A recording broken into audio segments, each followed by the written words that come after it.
منشیات کے استعمال اور غیر قانونی اسمگلنگ کے خلاف بین الاقوامی دن اقوام متحدہ کا منشیات کے استعمال اور منشیات کی غیر قانونی تجارت کے خلاف بین الاقوامی دن ہے۔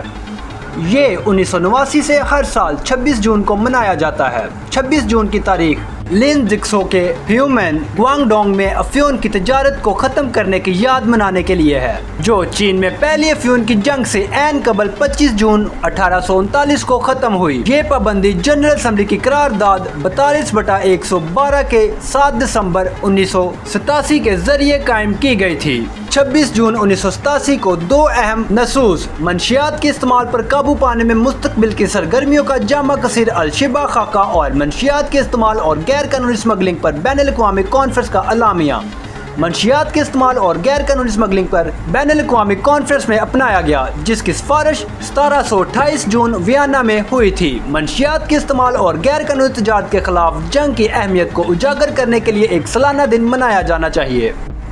17 جون اور 26 جون دونوں تاریخیں تجویز کی گئی اور بعد کے اجلاسوں میں 26 جون کو انتخاب کیا گیا اور مسودہ اور حتمی قرارداد میں لکھا گیا۔ اسے اکثر انسداد منشیات مہم چلانے والے 6/26 کہتے ہیں۔ بھنگ کا جشن منانے والے 4/20 دن چرس تمباکو نوشی کرنے والوں پر ایک ڈرامہ۔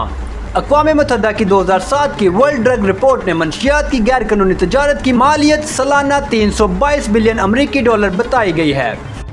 مہم، ریلیاں، پوسٹر ڈیزائننگ اور بہت سے دوسرے پروگرام منعقد کیے جاتے ہیں۔ مختلف ممالک کے لوگ مل کر یہ دن مناتے ہیں۔ جیسے جیسے منشیات کا استعمال بڑھتا ہے، دن زیادہ اہم ہو جاتا ہے۔